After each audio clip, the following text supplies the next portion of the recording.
नमस्कार, ABC channel में आपका स्वागत है। मैं हूं सचिन श्रीवास्तव और आप मेरे साथ देखेंगे आजमगढ़ से जुड़ी खबरें। खबर के प्रायोजक हैं Kashi electric, Bhanwarnath, Azamgarh. E scooty का exclusive showroom, Dalim Sunbeam school, Mau road, Sidhari. Admission open. Wooden touch, Bhanwarnath, Azamgarh. Sterling hospital, Sarai Mandraj, Kartalpur bypass, Azamgarh. और hotel park green, near hydel Chauraha, Sidhari, Azamgarh. लगभग एक दशक से भी ज्यादा समय से डीएवी कॉलेज के पास स्थित काशीराम आवास में रह रहे लोगों पर करोड़ों रुपए बिजली बिल का बकाया है, जिसकी वसूली न होने पर बिजली विभाग ने एक बार फिर काशीराम आवास की बत्ती गुल कर दी। लोकसभा चुनाव के दौरान भी उनकी बिजली काटी गई थी। उनके हंगामे के बाद भाजपा प्रत्याशी दिनेश लाल यादव निरहुआ के अनुरोध पर जिलाधिकारी से मिले निर्देश के उपरांत बिजली विभाग ने काट दी गई लाइन को जोड़कर सप्लाई चालू कर दिया। बसपा सरकार के दौरान डीएवी कॉलेज के पास पुरानी जेल के पीछे काशीराम आवास बनाया गया था, जिसमें ऐसे लोगों को आवास आवंटित किया गया जिसके सर पर ढकने के लिए छत नहीं थी। आवास में रहने वालों को बिजली विभाग ने पूरी कॉलोनी में ट्रांसफार्मर व तार दौड़ाकर कनेक्शन भी दिया था, लेकिन बिल कभी भी समय से नहीं मुहैया कराई, जिसके चलते आवास में रहने वाले लोगों ने बिल जमा भी नहीं किया। अब इस आवास में रहने वालों पर बिजली बिल की भारी भरकम धनराशि बकाया हो गई। विभाग भी अपनी गलती माने और अब तक का बकाया माफ करते हुए नए सिरे से बिजली बिल भेजे। आए थे दिनेश लाल यादव जी आए थे यहाँ पर, तो वो बनवाए थे। फिर कुछ दिन लाइट रही थी, फिर इलेक्शन बाद अब 27 तारीख को फिर लाइट कटी थी। फिर उसके बाद कल फिर काट दिए थे। सुबह लाइट इस वजह से कटी जा रही है कि जो पिछला बिल बाकी है सब वही जमा करने के लिए बोल रहे हैं। नोटिस नहीं दी गई थी, एक बैग सबका बिल आया था, फिर उस नोटिस आई थी सबके पास, सबके घरों पर। तो फिर क्या नाम है, किसी के पास 4 लाख का बिल आया था, किसी के पास 2 लाख का आया था, किसी के पास 2.5 लाख का आया था, कोई 2,500 रुपये का बिल बता रहा है, कोई 3,000 का बिल बता रहा है। इस तरीके से सबके पास आया है। अब किसी के पास नहीं भी आया है, वही सब उस चीज़ का निर्णय निकालने के लिए आज गए थे, डीएम ऑफिस गए थे। तो वहाँ पर भी नोटिस गया, मुख्यमंत्री साहब के पास नोटिस गया है। तो वही प्रशासन बोले हैं कि 15 दिन का टाइम मांगा गया है, तो 15 दिन बाद कुछ ना कुछ निर्णय निकाला जाएगा। तो वही अब बिजली जमा करेंगे। अब इतना बिल है तो सब कैसे एक साथ जमा कर सकते हैं। हमारा कहने का मतलब ये है कि आप पहले से हम लोगों को अगर वार्निंग दिए होते, आप शुरू से लगाए हुए हैं, मीटर सबका शुरू से लगा हुआ है। हम भी आवास में जब से आए हैं खाली 2 बार बिल भरे हैं, 2 बार बिल आया था, हम 2 बार भरे, उसके बाद बिल ही नहीं आया। तो इन लोगों को क्या पता, जो बिल आए उसको आप जमा करेंगे नहीं करेंगे। अब क्या बता सकते हैं इसके लिए हम सब लोग तैयार हो गए तब ना सब भरा जाएगा। अब एक लोग जाके भरेंगे तब तो सभी को भरना पड़ेगा, मजबूरी तो ये है। अब 5-5 लाख रुपया, 5-5, 6-6 लाख रुपया बिल आया है, सब कैसे भरेगा। सब गरीबी है यहाँ पर, कोई ये तो है नहीं कि हाँ किसी के पास क्या नाम है अपना खुद का मकान है या कुछ भी है। सब यहाँ पर गरीबी हैं जितने लोग भी हैं। तो उसी को हम लोग ये, हमारा कहने का मतलब ये है, हम सबका मिल के कहने का मतलब ये है कि जो अब तक आया है उसको माफ़ कर दिया जाए। अब आप नया बिल बनवाइए और सबके घर पे बिल भिजवाइए, सब अपना बिल जमा करे। हमारा कहने का मतलब बस मकसद बिजली के बिल का यही समस्या है कि बार बार रात में काट रहे हैं और ऊपर से बोल रहे हैं, जो हम लोग बोल रहे हैं कि मतलब जिसे बिल जो है माफ़ कर दीजिए, आप दूसरा कनेक्शन करिए, फिर उसके बाद बिल चालू हो जाएगा। क्या समस्या, कितनी बिल आई है नोटिस आपको? 2,80,000 किसी में आया, किसी में 6 लाख आया है। तो ऐसे आया है तो बताइए गरीब आदमी झाड़ू पोछा बर्तन करने वाला कहाँ से देगा, खाएगा कि देगा बिल। तो आप लोग का बिल जमा करेंगे नहीं कर पाएंगे? हम लोग जमा नहीं कर पाएंगे भैया, बहुत गरीब आदमी है तो कहाँ से जमा करेंगे। जो चौका बर्तन करा था कहाँ से। हम लोग यही चाह रहे हैं कि माफ़ कर दीजिए आप लोग। हम लोग का बिजली के बिल का समस्या है कि जब से हम लोग का आवास मिला है 12 साल के बाद, आज इस समय 12 साल के बाद वो इकट्ठा हम लोग से बिल मांग रहे हैं। अगर शुरू से ये बिल लागू किए होते तो जैसे 150, 200, 500 जो भी होता तो हम लोग आज तक देते आते, लेकिन इकट्ठा 4,80,000, किसी का 5 लाख, किसी का बहुत मतलब ज़्यादा अधिक मजदूर इंसान है, सारे लोग काम करने वाले हैं, कहाँ से इतने बिल देंगे बताइए। और हम लोग ये चाहते हैं ना कि हमारी बिल जो है इसको ख़त्म करें। जैसे वो 12 साल के बाद उठे हैं, इस तरह से अब अपनी गलती समझ के ख़त्म कर दें और नया कनेक्शन करें और हम लोग की बिल हम लोग के हिसाब के मुताबिक। वहीं एसडीओ टाउन बीरेन्द्र सिंह ने बताया कि आवास में रहने वाले लगभग 6 से 7 करोड़ रुपए का बिल बकाया है। घर घर जाकर नोटिस दिया गया। ये भी बताया गया कि कितना बिल आया है और एक मुश्त समाधान योजना के अंतर्गत कितना बिल माफ हो जाएगा। किस्तों में भुगतान की भी सुविधा उन्हें दी जाएगी। गलत बिल का संशोधन भी किया जाएगा। 15 दिनों की मोहलत दी गई। अगर उसके बाद भी काशीराम कॉलोनी वासियों ने बिल जमा नहीं किया तो बिजली काट दी जाएगी। काशीराम आवास का जो बड़ी बस्ती का बिल बकाया क्या है और कितना क्या मामला है पूरा? देखिए, यहाँ पे 2-3 चीज़ें हैं जो काफ़ी पहले से चली आ रही हैं। सबसे पहले तो जब इन लोगों को आवंटित किया गया था आवास वहाँ पर, तो जो अलॉटमेंट ऑफिसर हैं वो ये बोल रहे हैं कि उसमें स्पष्ट लिखा हुआ है कि विद्युत देय जो है, जो भी आवंटी होगा उसको देना पड़ेगा, लेकिन इनके द्वारा कोई विद्युत का भुगतान आज तक नहीं किया गया। मैं तो मेरे से पूर्व के अधिकारी लोग जो भी यहाँ रहे उन्होंने भी कई बार इनके पूरी लाइन बंद करवाई, लेकिन अभी तक इन लोगों की तरफ से कोई पैसा नहीं जमा हुआ। वर्तमान में हम लोगों का विभाग की तरफ से एकमुश्त समाधान योजना चल रही है। इस योजना के तहत जो है बिजली के बिल पर लगा हुआ सारा सरचार्ज माफ़ हो रहा है और उसके बाद आसान किस्तों में 6 किस्तें 12 किस्तें, ये डिपेंड करता है कि आपका कितना बिल है, आसान किस्तों में उसको जमा किया जा सकता है। तो ये इनके लिए बहुत गोल्डन अपॉर्चुनिटी था। इसके लिए हमने ये प्रयास किया कि हर एक घर जा करके, प्रत्येक घर, करीब 600 से 700 आवास होंगे यहाँ पर, सारे आवासों पे जाकर एक नोटिस दिया गया कि आपका इतना बिल है, इतना आपका माफ़ हो जाएगा। उसके बाद भी अगर जो मूलधन बचता है, अगर आप सक्षम हैं तो एक बार में जमा कर दीजिए। अगर आपको किसी तरह की दिक्कत हो रहा है तो आप किस्त बनवा लीजिए, 6 किस्तें 12 किस्तें, जो भी नियमानुसार होगा बना दिया जाएगा। उसके बाद भी इन लोगों के द्वारा कोई प्रयास नहीं किया गया जमा करने के लिए। तो स्टार्टिंग में कुछ दिन पहले भी मैंने एक बार इनका पूरा आवास को बंद कराया। उसके बाद ये आश्वासन हुआ कि हम लोग जल्दी जमा करेंगे या इस दिशा में आगे बढ़ेंगे, फिर इन्होंने नहीं कराया। फिर मैंने इनकी लाइन खुलवाई, सिर्फ आश्वासन मिला, फिर जुड़वाना पड़ा, कुछ दबाव आया इधर से। फिर अब की बार मैंने लाइन खुलवाया इनको, तो इन्होंने जो है फिर से एक एप्लीकेशन दिया है कि 10-15 दिनों में हम सॉर्ट आउट करेंगे इस प्रकरण को। लेकिन ये सबसे अच्छी बात इन लोगों के लिए है कि इस समय जो एकमुश्त समाधान योजना चल रही है, इसका लाभ लें और पैसा जमा करें। इससे इनका ब्याज भी माफ़ हो जाएगा और जो किस्तें हैं, किस्तों में पैसा जमा हो जाएगा। अच्छा, अभी मैं गया था काशीराम आवास, वहाँ 1-2 शिकायत ये है कि बिल काफ़ी ज़्यादा है। तो जो बिल गलत हैं उनको संशोधित मैं करूँगा, उनको मैं संशोधित कर दूँगा। जो वास्तविक बिल है वही देय होगा, तो गलत बिलों का टेंशन नहीं लिया जाए, वो बेहतर होगा। तो कितना बकाया है काशीराम आवास और पूरी बस्ती? अब मान के चलिए 600 घरों में 600 बिल हैं, तो करीब 6 से 7 करोड़ रुपए उनके यहाँ होना चाहिए, जो वास्तविक पैसा है उनके यहाँ बकाया होगा। और पूरी बस्ती कितना बकाया पूरा है? दोनों का मिला के मैं बता रहा हूँ। आने वाले समय में कितना समय दिया गया है बिल जमा करने के लिए? इस समय तो समय इनके लिए बहुत अच्छा अपॉर्चुनिटी चल रहा है, क्योंकि एकमुश्त समाधान योजना चल रही है। आज से वो खत्म हो जाएगी? हाँ, आज खत्म हो रहा है, इसलिए आज हम सुबह से वहाँ बार बार अनाउंस करवा रहे थे कि आप जमा करिए, लेकिन अभी तक इनके द्वारा कोई रजिस्ट्रेशन नहीं कराया गया है। अगर एकमुश्त समाधान योजना से तो वंचित हो जाएंगे। हाँ, अगर वंचित हो जाएंगे तो फिर दिक्कत है, इनके लिए दिक्कत है, इन्हीं के लिए दिक्कत है। वंचित होने के बाद कितनी बिल बकाया? फिर तो जो ब्याज रहेगा ब्याज भी लग जाएगा, इनको ब्याज भी दे होगा इनके द्वारा। कितना हो गया सर? मैं 6-7 करोड़ टोटल ब्याज के साथ बताया हूँ। अगर ब्याज माफ़ कर दिया जाए तो 2.5 से 3 करोड़ के ब्याज माफ़ी हो जाएगा इनका, तो काफ़ी राहत मिलता सारे लोगों को। विद्युत विच्छेदन किया जाएगा, बिजली की सप्लाई बंद की जाएगी आवासों की। आजमगढ़ में आए दिन चोरी होने वाले या गायब होने वाले स्मार्टफोन के मालिकों को काफी फजीहतों का सामना करना पड़ता है। एक तो उनके मोबाइल में मौजूद सभी डेटा चले जाते हैं, कॉन्टैक्ट नंबर चले जाते हैं, गलत इस्तेमाल का खतरा रहता है। वहीं पुलिस से भी सहयोग नहीं मिलने की कई शिकायतें मिलती रहती हैं। लेकिन इस बार पुलिस ने सक्रियता दिखाते हुए सर्विलांस विभाग की टीम के सदस्यों ने 29 मोबाइलों को अलग अलग स्थानों से अलग अलग लोगों से बरामद कर उनके असली मालिक तक पहुँचाने का काम किया है। पुलिस लाइन सभागार में स्मार्टफोन के मालिकों को बुलाकर उन्हें उनके मोबाइल को सौंपा गया। इस संबंध में अपर पुलिस अधीक्षक ग्रामीण सिद्धार्थ ने बताया कि अलग अलग स्थानों से अलग अलग लोगों के स्मार्टफोन के चोरी होने का मामला दर्ज हुआ था।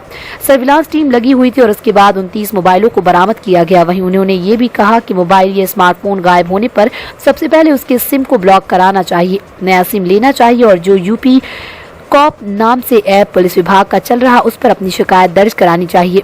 शिकायत के लिए जनसेवा केंद्रों का सहारा लिया जा सकता है। उसकी प्रिंट आउट निकाल कर स्थानीय थाने पर जमा करा दें। जिससे विभाग को ये शिकायत पहुंची है उसमें टेक्निकल असिस्टेंट से कार्रवाई की जाती है। पुलिस को अक्सर ये सूचना प्राप्त होती है कि हमारा साहब मोबाइल गिर गया है या कहीं हमारा मोबाइल खो गया है।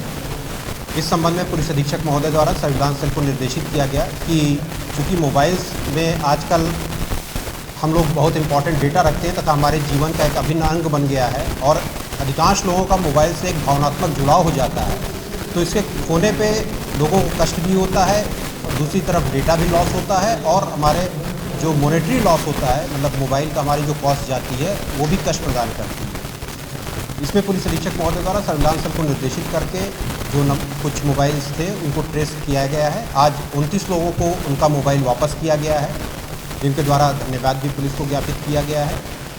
हम लोगों द्वारा निरंतर ये प्रयास रहेगा कि जो मोबाइल जा रहे हैं उनको ट्रेस कर उनके मालिकों को लौटाया जाए, जिससे उनका डेटा और उनका धनराशि की सुरक्षा है।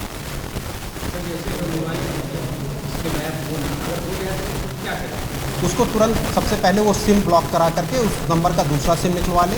पुलिस द्वारा एक यूपी कॉप ऐप चलाया जा रहा है, जिसपे लॉस्ट आर्टिकल रिपोर्ट अपने मोबाइल से ही या किसी भी जनसेवा केंद्र से वो अंकित करा सकता है। उसकी कॉपी लेकर के वो संबंधित थाने पर दे दे। उस दिन थाने से गुमशुदगी नोट की जाती है। उक्त गुमशुदगी को सर्विलांस सेल प्रेषित करके उसके द्वारा टेक्निकल असिस्टेंस के द्वारा उसे ट्रेस कर दिया जाएगा।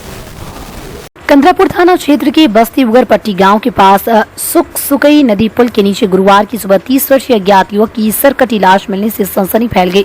घटना की सूचना पर फॉरेंसिक टीम व डॉग स्क्वाड टीम के साथ पहुंचे पुलिस अधीक्षक एसपी सिटी ने जांच की। गांव से करीब 300 मीटर की दूरी पर पुल के नीचे शव पड़ा था। पास की एक बोरी में महिला के कपड़े, सैंडल व पुरुष के कपड़े मिले हैं। आशंका जताई जा रही है कि अवैध संबंध के चक्कर में युवक की हत्या की गई, साथ ही महिला की भी हत्या कर शव कहीं अन्यत्र फेंका गया। गांव के लोगों ने देखा और पुलिस को सूचना दी। जानकारी होते ही कंद्रापुर थाने की पुलिस मौके पर पहुंच गई।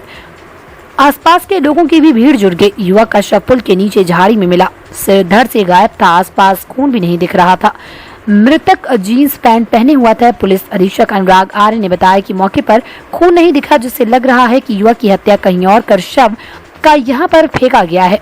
एसपी सिटी के नेतृत्व में 5 टीमों का गठन किया गया। आसपास के थाने में गुमशुदा लोगों के संबंध की जांच की जा रही है। आ रहे थे तो बहुत भीड़ लगी थी। हम लोगों ने देखा कि उस पे इसके हाथ में रस्सी बंधी है, कमर पे रस्सी बंधी है, सर गायब है, ऐसे वहाँ पे फेंका गया था, जिसकी सूचना हम लोगों ने थाने पर और कप्तान महोदय को दिया गया।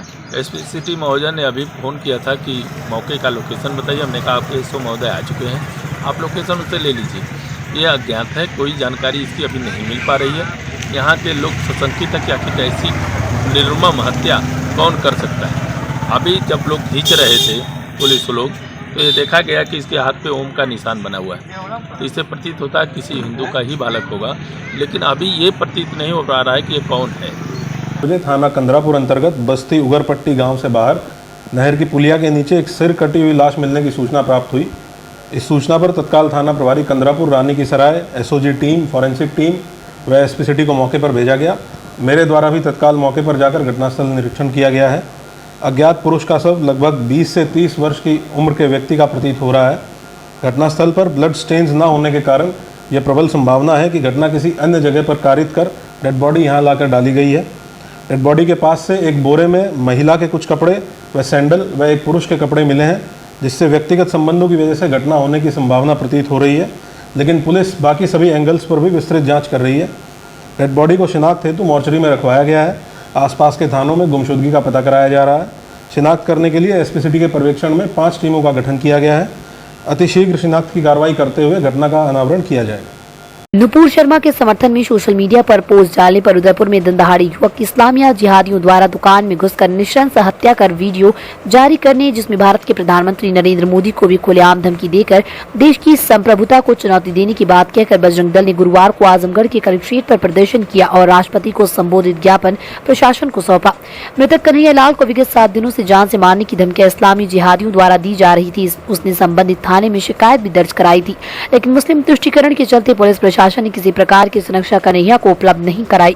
आतंकवादी संगठन सिमी का अवतार, कट्टरवाद, इस्लामिक संगठन पॉपुलर फ्रंट ऑफ इंडिया की अत्यधिक सक्रियता और उनके वोटों की लालची राजस्थान की गहलोत सरकार भी न केवल संवैधानिक दुश्मनों की अनदेखी कर रही, बल्कि उनको समाज पर और अधिक अत्याचार करने के लिए प्रोत्साहित कर रही है।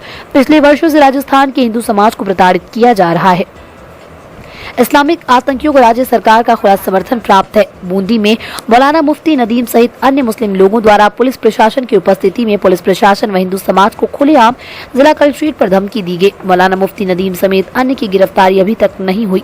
मांग है कि राजस्थान की गहलोत सरकार को बर्खास्त कर राष्ट्रपति शासन लगाया जाए। कन्हैयालाल हत्याकांड की सीबीआई जांच कराकर हत्यारों को फांसी की सजा दी जाए। आतंकवादी संगठन पीएफआई को प्रतिबंधित किया जाए। राजस्थान के सामाजिक तत्वों की पहचान कर कानूनी कार्रवाई की जाए। पीड़ित परिजनों को 5 करोड़ को मुआवजा राशि देने का आदेश जारी करें। कि आप सभी लोग को जानकारी है कि राजस्थान के उदयपुर में एक हमारे हिंदू युवक की दिन दहाड़े दुकान में घुसकर निर्मम तरीके से हत्या कर दी जाती है। आज उसी के संबंध में विश्व हिंदू परिषद, बजरंग दल पूरे प्रदेश में राष्ट्रपति महोदय को ज्ञापन दे रहा है और इस तरीके का जो अपराध कर रहे हैं हम लोग की ये मांग है कि उनको कड़ी से कड़ी सज़ा दी जाए और वहाँ की जो सरकार है, गहलोत सरकार, उसको बर्खास्त किया जाए और वहाँ पे राष्ट्रपति शासन लगाया जाए और जो कन्हैयालाल की हत्या हुई है उसको कम से कम 5 करोड़ रुपए का मुआवजा वहाँ की सरकार के द्वारा मिले। और इस जो ये घटना हो रही है आए दिन राजस्थान में, कभी जो यात्रा रामनवमी के टाइम जो यात्रा निकली थी उस पर पत्थरबाजी और तरह तरीके के ये हिंदुओं को एकदम टारगेट कर करके हत्या की जाती है। और इसी के विरोध में पूरे प्रदेश में आज बजरंग दल ज्ञापन दे रहा है और मांग कर रहा है कि इस तरीके का जो पीएफआई संगठन है इसको हमारे भारत देश में बैन करना चाहिए। इस्लामिक जिहादियों द्वारा इस तरीके का जो कार्य कर रहे हैं उनको जितना कड़ी से कड़ी संविधान में जो सबसे कड़ी सजा हो वो उनको देना चाहिए। राजस्थान के उदयपुर में दुकान में घुसकर हिंदू टेलर की छुरे से वार कर नृशंस हत्या करने और पीएम को धमकी देते हुए वीडियो वायरल करने को लेकर आक्रोश बढ़ता जा रहा है। इसी क्रम में आजमगढ़ में कलेक्ट्रेट पर हिंदू जागरण मंच की तरफ से एक अनोखा प्रदर्शन हुआ जिसमें हिंदू संगठन के पदाधिकारी व कार्यकर्ता अर्धनग्न होकर हाथों में तमाम तख्तियां लिखी और मुंह पर काली पट्टी बांधकर कलेक्ट्रेट पर प्रदर्शन किए और अपनी मांगों का ज्ञापन प्रशासन को सौंपा। हिंदू जागरण मंच के पदाधिकारी ने बताया कि जिस प्रकार से राजस्थान में हिंदुओं की जघन्य हत्या हुई समाज के लिए बहुत बड़ी घटना है। वहाँ की कांग्रेस की सरकार कुछ नहीं कर पा रही। आरोपियों के खिलाफ उचित कार्रवाई तभी होगी जब उनको बीच चौराहे पर गोली मारकर फांसी पर लटका दिया जाए। अगर राजस्थान सरकार ये नहीं कर पा रही तो हिंदू जागरण मंच की टीम को बताए। उन्होंने कहा कि हिंदुओं का मुंह बंद कर रखा है। राजस्थान से लेकर बंगाल तक जहां भी कांग्रेस व अन्य दलों की सरकार है वहां पर हिंदुओं पर अत्याचार हो रहा है। उन्हें सामूहिक रूप से जिंदा जलाया जा रहा है, हत्या की जा रही है और कुछ बोलने से मना किया जा रहा है। कपड़े उतार के हम लोग इस बात का प्रदर्शन कर रहे हैं जिस तरह हिंदुओं की निर्मम हत्या की जा रही है आए दिन, और हिंदू जागरण मंच हमेशा आवाज़ उठाया है इसके लिए। उसके बाद भी इन सबको रुकने का जो विशेष समुदाय के लोग हैं रुकने का नाम नहीं लेते हैं। अगर हिंदू आवाज़ उठाता है तो गलत है और मुस्लिम कट्टरता फैलाते हैं तो सही है। जिस तरह कन्हैयालाल जी की हत्या की गई उदयपुर में, वहाँ की सरकार भी अभी तक कुछ कर नहीं पाई अभी तक। और हम लोग मांग करते और मांग करने आए हैं कि वहाँ कन्हैयालाल जी के हत्यारों को फांसी दी जाए और उनको जो है सरेआम बीच चौराहे पे या तो गोली मारी जाए या तो उन्हें फांसी दी जाए। अगर सरकार नहीं कर पाती है तो बताए, हिंदू जागरण मंच की टीम ये करने के लिए सक्षम है और हम कर सकते हैं।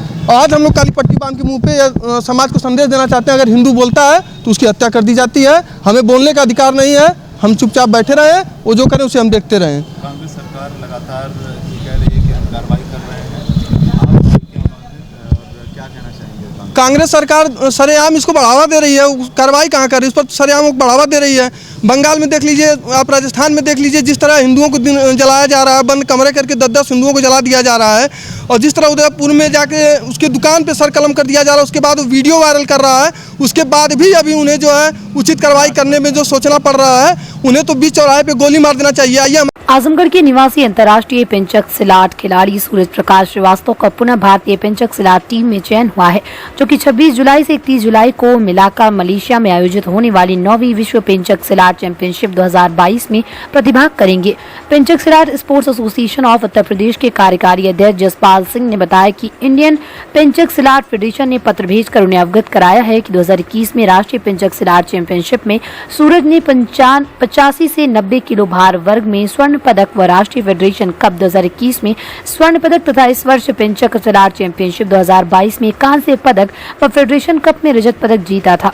दोनों ही वर्ष के उपलब्धियों पर मेरिट के आधार पर सूरज का चयन इस वर्ष जुलाई में आयोजित होने वाली 19वीं विश्व पेंचक सिलाट चैंपियनशिप मिलाका मलेशिया के लिए किया गया। चैंपियनशिप से पूर्व भारतीय टीम के कैंप में प्रशिक्षण के लिए 3 जुलाई को श्रीनगर कश्मीर रवाना होंगे। तत्पश्चात वहीं से विश्व चैंपियनशिप में प्रतिभाग करने के लिए 24 जुलाई को मलेशिया रवाना होंगे।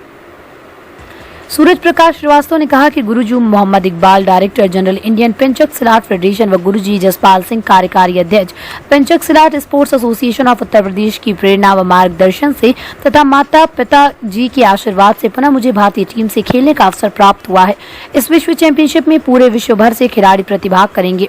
इस बार और मेहनत करूंगा कि देश के लिए पदक जीत कर लाऊं व देश प्रदेश सहित अपने आजमगढ़ का नाम रोशन करूं। आजमगढ़ के खिलाड़ियों में अपार ऊर्जा, उन्हें प्रोत्साहित करने की आवश्यकता है। मुख्यमंत्री योगी आदित्यनाथ जी की अध्यक्षता में प्रदेश स्तरीय लोन वितरण मेले का आयोजन तथा प्रदेश के 5 जनपदों आजमगढ़, आगरा, अम्बेडकर नगर, सीतापुर तथा सिद्धार्थनगर में स्थापित सामान्य सुविधा केंद्रों का लोकार्पण भी किया गया। जनपद स्तर पर जनपद आजमगढ़ में कार्यक्रम का आयोजन राजकीय चीनी पात्र विकास केंद्र निजामाबाद में स्थापित ब्लैक पॉटरी सामान्य सुविधा केंद्र में आयोजित किया गया। इस कार्यक्रम में मुख्यमंत्री द्वारा ऑनलाइन ब्लैक पॉटरी सामान्य सुविधा केंद्र एवं प्रशासनिक भवन का लोकार्पण किया गया। लोकार्पण कार्यक्रम में मुख्यमंत्री जी ने ब्लैक पॉटरी सामान्य सुविधा केंद्र के कारीगर संजय कुमार से वर्चुअल वार्ता कर सामान्य सुविधा केंद्र की जानकारी ली। साथ ही ये भी बताया कि प्रधानमंत्री जी द्वारा हाल ही में जर्मनी में आयोजित G7 की बैठक में G7 के सभी सदस्यों को आजमगढ़ की ब्लैक पॉटरी उपहार स्वरूप दी गई, जिससे आजमगढ़ के उत्पाद को अंतर्राष्ट्रीय पहचान मिली। कार्यक्रम में उपस्थित ऋषिकांत राय, अध्यक्ष भारतीय जनता पार्टी तथा मुख्य विकास अधिकारी आनंद कुमार शुक्ला द्वारा विभिन्न योजनाओं के लाभार्थियों को ऋण स्वीकृति प्रमाण पत्र वितरित किया गया। जनपद आजमगढ़ में प्रधानमंत्री मुद्रा योजना, प्रधानमंत्री रोजगार सृजन कार्यक्रम, मुख्यमंत्री युवा स्वरोजगार योजना तथा एक जनपद एक उत्पाद वित्त पोषण योजना के कुल 11,895 लोगों को कुल 97 करोड़ का ऋण स्वीकृति वितरित की गई। इस अवसर पर रंजन चतुर्वेदी, संयुक्त आयुक्त उद्योग रवि कुमार, SDM निजामाबाद प्रवीण कुमार मौर्य, उपायुक्त उद्योग साहबरसरन रावत, सहायक आयुक्त उद्योग राजेश कुमार यादव, अपर सांख्यिकी अधिकारी तथा ब्लैक पॉटरी फाउंडेशन के सदस्यगण एवं हस्तशिल्पी उपस्थित रहे। Wooden touch Bhanwarnath Azamgarh, a complete hardware store. हमारे यहाँ branded plywood, flush door, designer door, PVC door, 4 mica, fancy hardware, kitchen की चिमनी एवं मॉड्यूलर किचन की एक्सक्लूसिव रेंज उपलब्ध। अपने आशियाने में लगाइए 4 चांद, पहुँचिए wooden touch Bhanwarnath Azamgarh. Hotel park green hydel Chauraha Sidhari Azamgarh, स्वच्छ और आरामदायक AC and non AC rooms, 24 hour room service, north Indian, south Indian, Chinese, Italian, veg and non veg लजीज और जायकेदार व्यंजन उचित रेट पर उपलब्ध। शादी, विवाह, engagement, marriage anniversary, birthday party के लिए लार्ज बैंक्वेट हॉल, मीटिंग और सेमिनार के लिए कॉन्फ्रेंस हॉल।